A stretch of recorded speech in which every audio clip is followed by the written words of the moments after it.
Terminé? C'est terminé. C'est fini. Eh bien,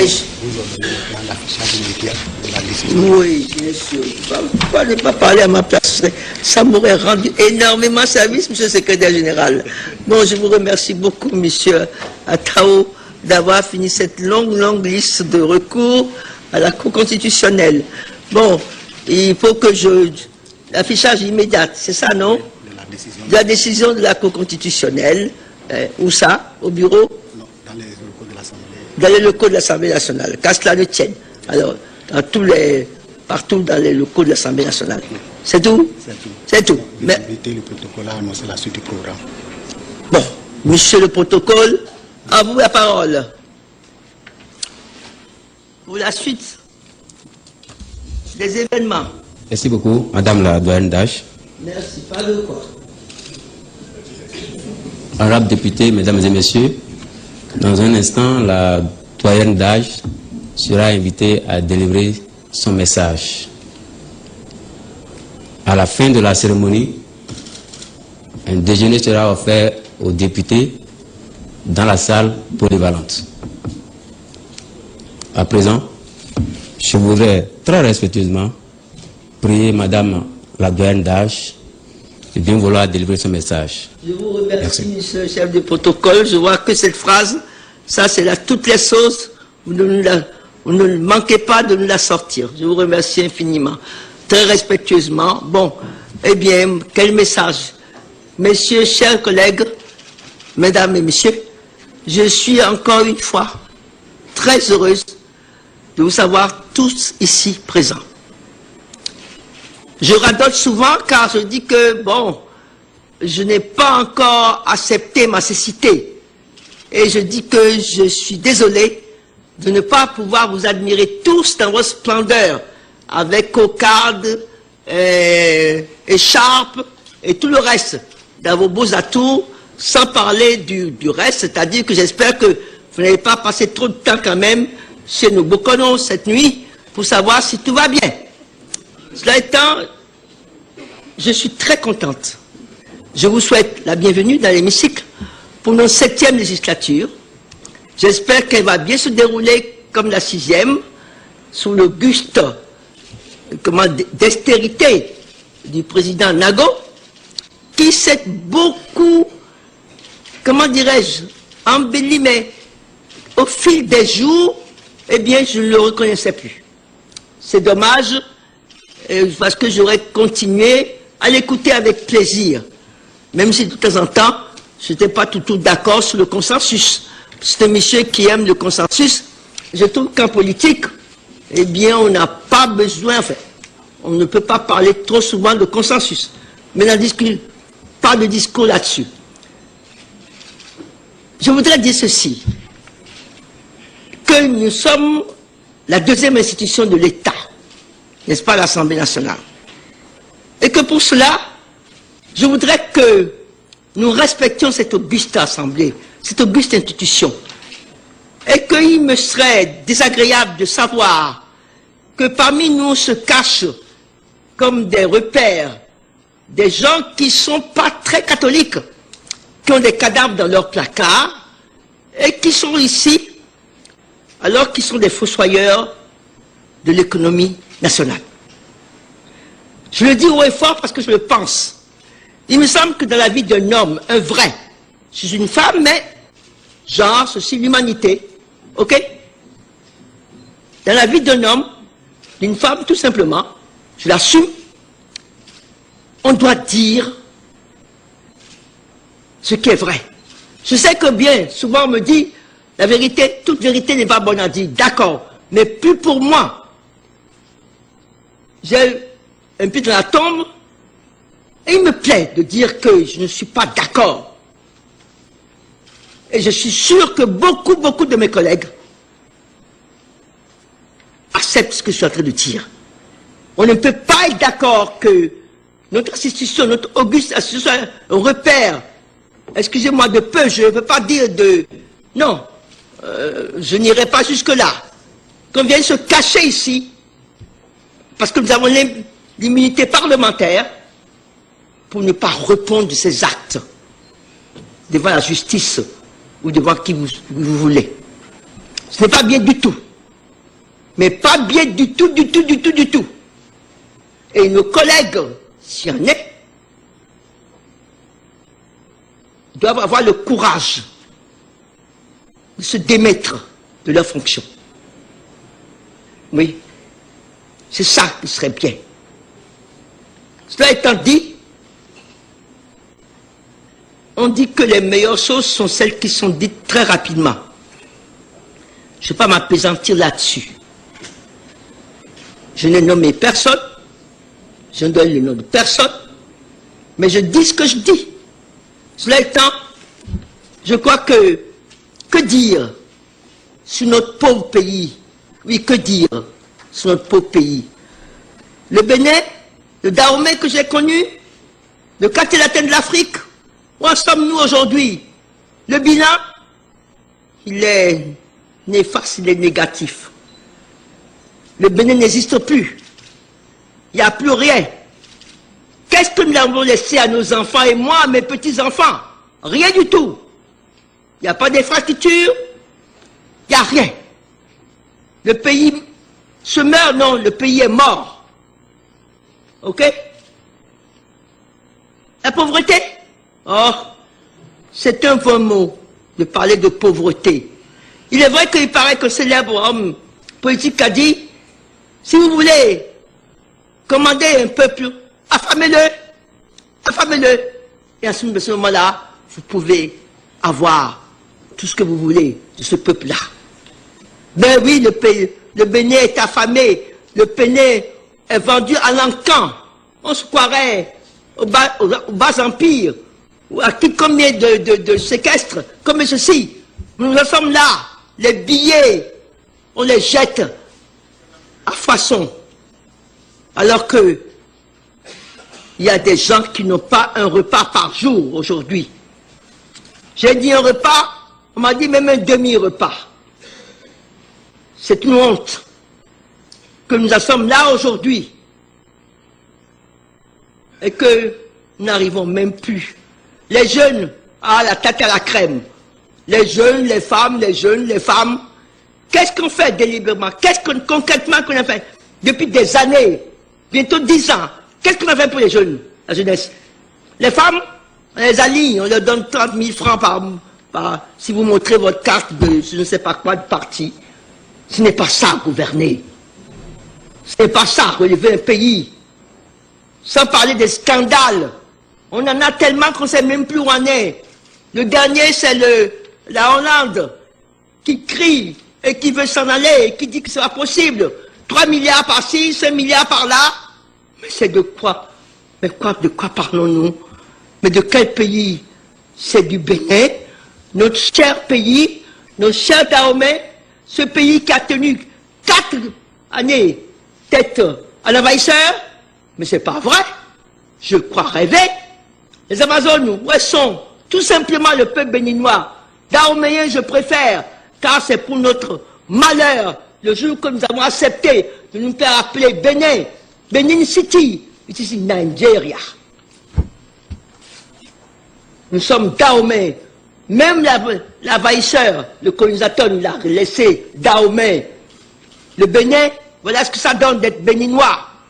Nos enfants ne savent même plus écrire français. Le français, c'est pas notre langue maternelle. Mais tant que nous n'avons pas une langue maternelle, elle nous sort pour nous comprendre de travail.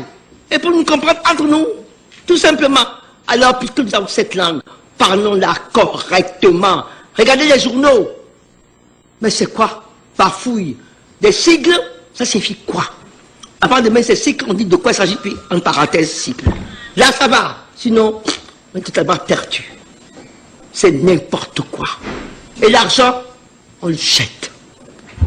Mais c'est quoi? La planche à billets, alors qu'il n'y a pas de, il y a rien, il n'y a pas à manger, il n'y a pas de développement. Mais les scandales, oui. L'argent tout le temps. On est pire que les pintades. À quoi? Là où nous en sommes, dans nos chers pays. Alors, mes chers collègues, je sais que je suis Cassandre. Je ne sais pas si beaucoup savent qui est Cassandre. Mais je parle, mais personne ne m'écoute. C'est ça, Cassandre. Troyens, méfiez-vous. Le cheval de Troie est là. C'est ça, Cassandre. Tu l'écoutes. Élise, méfie-toi. Poséidon va se fâcher. Élise ne l'a pas écouté. C'est ça, Cassandre. Alors, on ne m'écoute pas. La vieille, elle est radote, bien entendu. De quoi elle parle? Hein? Elle a qu'à se taire. Pourquoi me tairais-je? Si je n'ai plus la vue, Dieu m'a laissé au moins le langage. C'est pas fait pour les chiens. La communication, c'est ça. Regardez notre président. Ah, il communique. Ah, pour ça, il communique. Matin, midi et soir.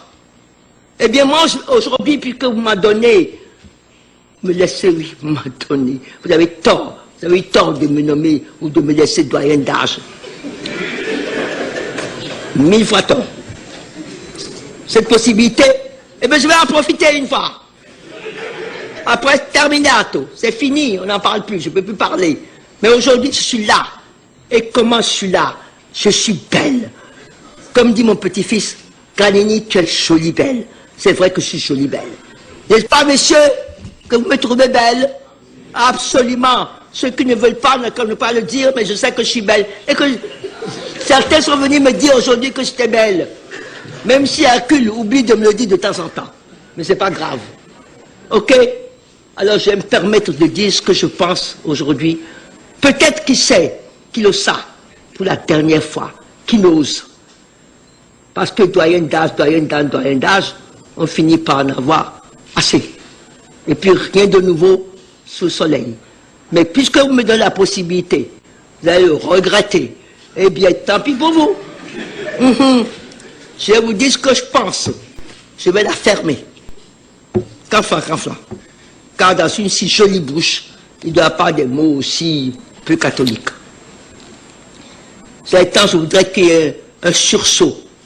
Nous en sommes capables. Le pays l'a prouvé. Et que quand les Béninoises et les Béninois se lèvent, nous sommes capables de beaucoup et du meilleur. Alors, balayons tout le reste. Balayons la corruption, mon Dieu, la corruption. Nous avons marché sous le soleil contre la corruption. Nous avons fait une loi contre la corruption. Mon Dieu, quelle rigolade. Comédiante, comme disait le pape. Tragédiante. On nous a amusé la galerie. La corruption, quelle corruption. Elle n'a jamais été aussi souveraine. C'est une lèpre qui galope, qui est sur nous. Pire, entre le choléra et la corruption, qu'est-ce que vous choisissez? Rien du tout. La corruption, oui. Tout est achetable. Mais non, nous ne sommes pas des animaux. On nous a achetés pendant 4 siècles d'esclavage, oui ou non? Alors arrêtons les achats. Nous en sommes sortis de l'esclavage grâce à la recherche, comment il s'appelle, qui a aboli l'esclavage. Oui, 4 siècles d'esclavage, 4 siècles qu'on a envoyés. Nos ancêtres là-bas, ils nous demandent, peut-être c'est eux, peut-être qu'ils sont fâchés contre nous. Oui, comme on disait quand ils vont à la Jamaïque, nous allons revenir au pays, dans le golfe de Guinée. Peut-être c'est eux là-bas. Ils ne sont pas contents de nous du tout parce que nous les avons vendus. Hein? Et c'est peut-être ça que nous sommes en train d'acheter aujourd'hui. Il faut ça. Alors il faut des sacrifices. C'est pas qu'on en a fait. C'est pas suffisant. Encore. Pour leur demander pardon. Mais on ne dirait pas qu'après 4 siècles d'esclavage, on soit encore capable d'être vendus encore aujourd'hui. Hein? Qu'est-ce que c'est que ça? Alors je vous demande à tous, de tous les bords, tous les fils du pays. Il paraît que quelqu'un s'est amusé de la jarre de Guézo, j'en sais rien. Je ne suis pas à fond. C'est pas ma quête, c'est pas ça. Mais Guézo avait raison. Si tous les fils du pays pouvaient se lever pour colmater les trous de la jarre, ça ira mieux. Et je vais terminer parce que je me chauffe. Comme dit le président Kérékou, le pauvre. Cette dame-là, pour l'arrêter, qu'est-ce qu'il faudrait? Un fusil. Et comme personne ici aujourd'hui n'a un fusil à la main, alors, je ne voudrais pas que ça termine dans le sang. C'est vrai qu'on nous a prévenus qu'on allait mettre le pays à feu et à sang. Et que les députés allaient nous cogner. Moi, personne ne me cogne. mon père ne m'a jamais cogné. Hercule ne s'était pas amusé à ça. Oui, lui, parce que je ne sais pas comment ça serait terminé. Il est costaud, Hercule. Vous avez vu? Baraquer une véritable armoire à glace. C'est vrai. C'est vrai. Mais on se demande, mais c'est pas parce que c'est ma moitié, mais plus doux qu'Hercule. Mais c'est pour ça que mon père a dit, eh bien, mon pauvre, quand tu iras au ciel, Saint-Pierre dira, ah, c'est toi, c'est votre de Soglo, rentre, parce que tu as eu ma fille ici-bas, et qu'elle avait fait voir de toutes les couleurs, c'est la vérité. Je suis impossible, oui, mais il faut croire que Hercule comme les autres, vous êtes maso, parce que vous me supportez, vous m'écoutez, et je vous en remercie beaucoup. Je crois avoir tout dit, et je voudrais quand même être fier de vous. Oui, c'est vrai. Si vous savez à quel point j'aime ce pays, comme vous l'avez tous, car je suis resté 30 ans en France et 10 ans aux États-Unis. Aux États-Unis, on ne m'a pas dit allez chez vous, mais en France, on m'a dit, parce qu'ici, personne ne peut dire va chez toi. Je suis chez moi ici, et bien chez moi. Et j'y suis bien chez moi. C'est merveilleux d'être chez soi.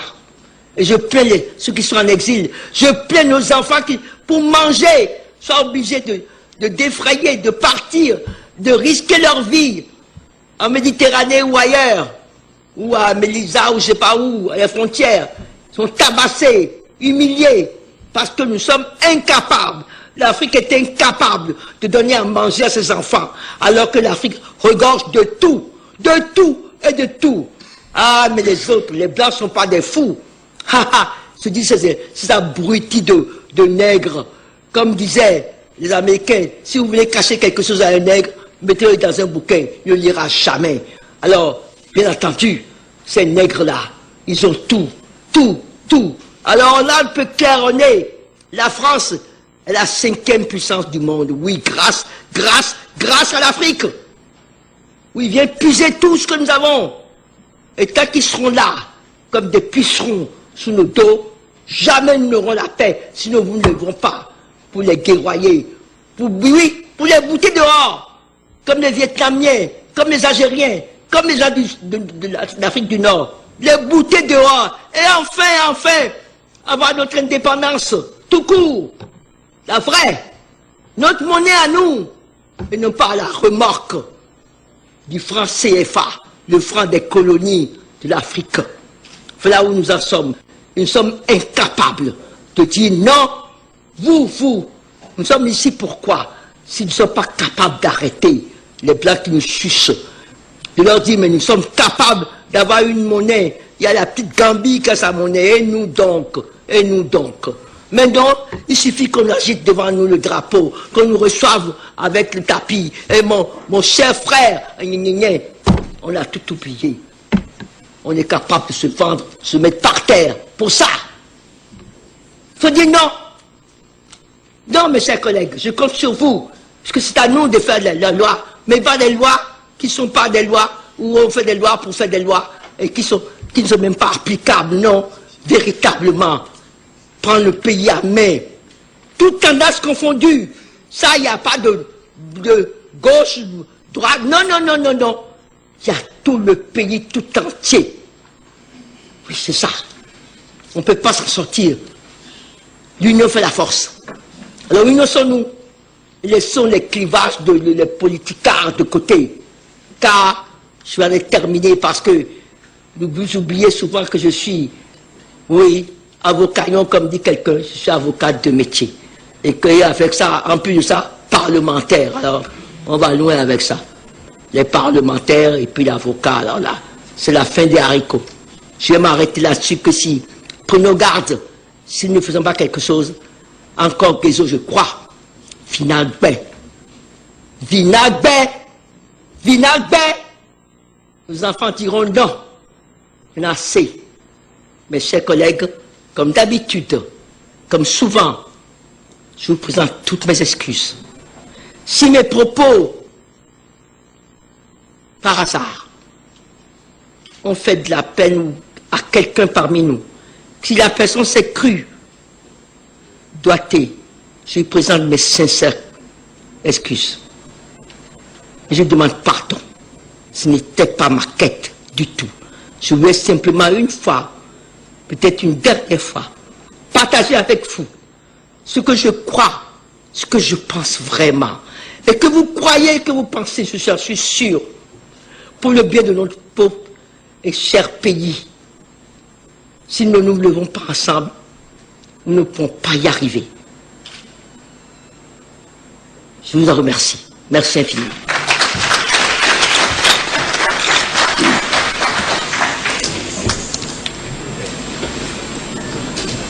C'est fini? Et le protocole va annoncer la suite. D'accord. Si vous avez, Je vais me lever.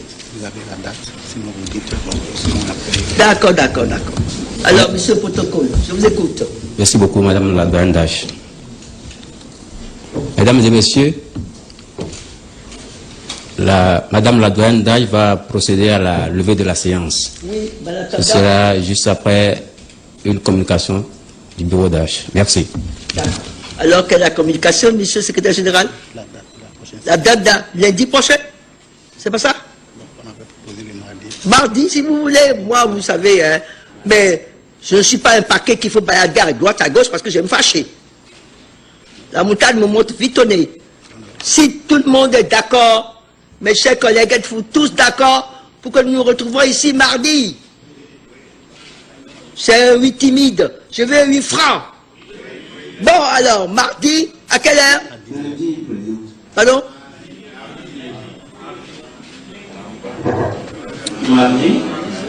Mardi, ça va être combien? Mardi le 19, lundi 18. Mardi le 19.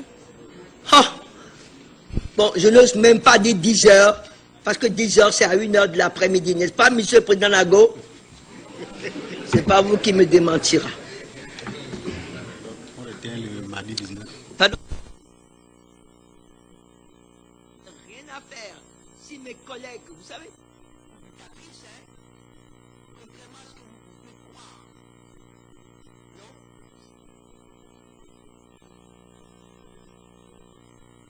non? Nous préférons majorité pour le mardi 19. Allons-y pour le mardi 19. Si vous voulez le lundi, allons-y pour le lundi. Je vous pose la question une dernière fois. Lundi.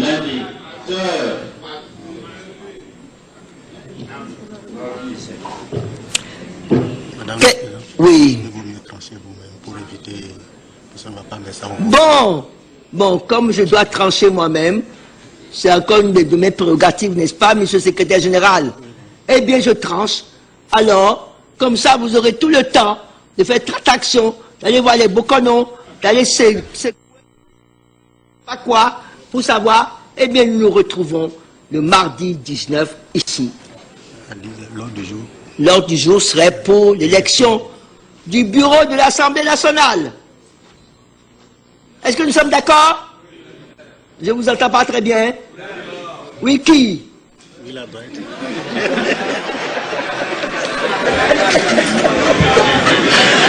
Voilà, vous voyez? Eh bien, vous voyez? Eh bien, à part un simple mot, j'ai détendu l'atmosphère, tout le monde a ri. Je vous remercie infiniment, mes chers collègues. En tapant le maillet, c'est le... Oui, bien sûr. Donnez-moi le maillet. Là, c'est quoi? Élevé. Ok, à mardi. Voilà, mesdames et messieurs, honorables députés, ainsi prend fin la cérémonie d'installation des députés de la 7e législature. Je vous prie de rester en place pour le retrait de la doyenne d'âge.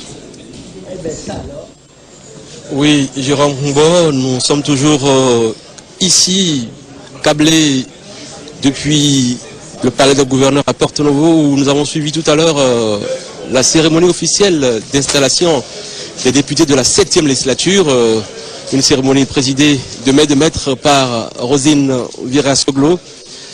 Qu'est-ce qui vous aura marqué pendant cette cérémonie, Jérôme? En tout cas, ce qui vraiment m'a marqué, c'est ce qui a marqué les téléspectateurs qui ont suivi, à savoir l'humour dans lequel la doyenne d'âge, Rosine Virasoglo, a tenu en haleine les 83 députés. C'est très important. Alors avant elle, vous avez suivi un peu les secrétaires de séance, les deux jeunes qui, n'est-ce pas, ont présenté les recours en invalidation de la Cour constitutionnelle, mais aussi Komi Koucheki a fait le point de la présence, le quorum étant largement atteint. La présidente, la doyenne d'âge, a donc dit son mot pour ouvrir et installer les députés ici aujourd'hui. Il y a quand même beaucoup de points qu'elle a abordés dans son discours avec humour. Avant d'y revenir, il faut noter que le secrétaire parlementaire, Mohamed Renouho, a lu des communications faisant état des recours en invalidation.